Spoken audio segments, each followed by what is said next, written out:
After Denmark's crushing defeat in the Second Schleswig War of 1864, two brothers, John and Peter Janssen, leave behind a broken country.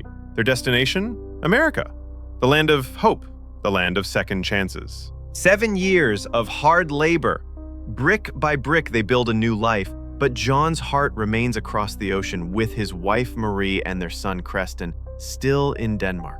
1871, on a dusty platform in the American frontier, John finally reunites with his family. There are hugs, tears, and laughter. Young Creston smiles at his father. Marie glows. Everything feels perfect, but the journey home takes a dark turn.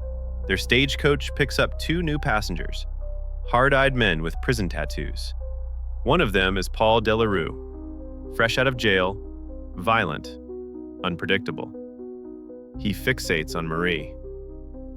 John, trying to avoid conflict, urges her to play along, to drink, to smile, just until it's over. John clutches Creston's tiny body in his arms and screams into the wind. This isn't the end. It's the beginning. Paul wasn't just some outlaw.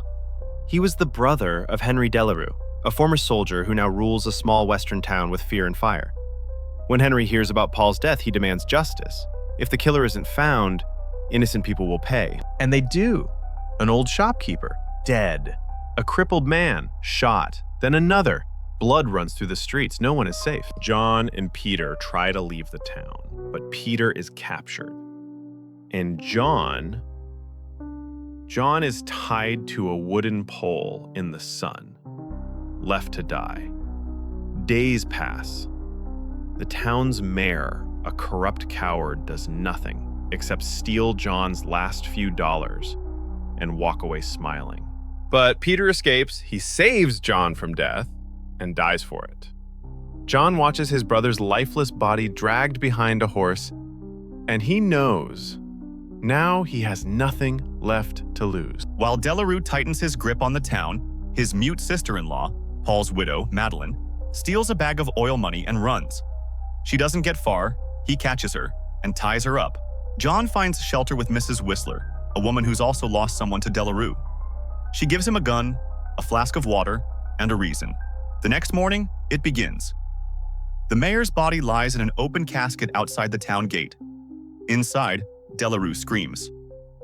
At that moment, young Voight, the grandson of the slain shopkeeper, lights a diversionary fire, and the fight for justice begins.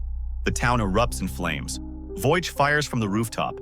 He dies, but not before taking 2 men with him. John finds Madeline tied up inside the burning house. He shoots the guard. He saves her. But he forgot something. Delarue ambushes him. A shot rings out. John falls. As Delarue raises his gun for the final blow, Madeline pulls the trigger. Delarue drops. John and Madeline stare at each other, both with weapons in hand, neither willing to shoot. Then, they lower them. The sheriff arrives. John says, "She's under my protection." And no one dares argue. The next morning, the town is quiet. What wasn't burned is broken. But in the ash, something stirs. 2 figures on horseback, a man who lost everything, and a woman who never spoke a word. If you enjoyed this story, make sure to subscribe. And tell us in the comments, who would you cast as Madeline in a film version?